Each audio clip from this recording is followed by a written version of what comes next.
Hi everyone, my name is Amy, and in this video, I'll show you how to add the Poppers number counter widget to your Strikingly website.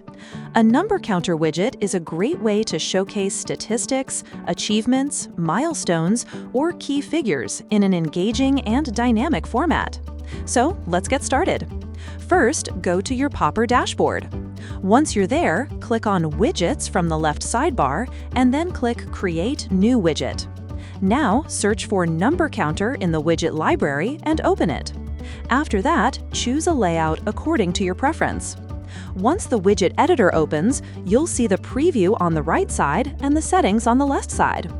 In the Data tab, you can edit the counter values, such as the start value and end value, and also set the duration.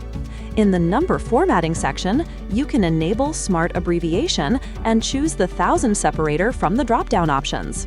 In the label and formatting section, you can edit the label text and add a prefix or suffix. Next, go to the Templates tab. Here, you can switch between different templates. Next, go to the Style tab. These settings may update depending on the selected template. In the Color section, you can change the background color, text color, and accent color. In the Typography section, you can change the font. Once you're happy with the customization, click Publish Widget. After that, the installation code will appear. Copy the code and go to your Strikingly site editor. Inside the editor, add a Embed App block and add HTML, then paste the installation code into it.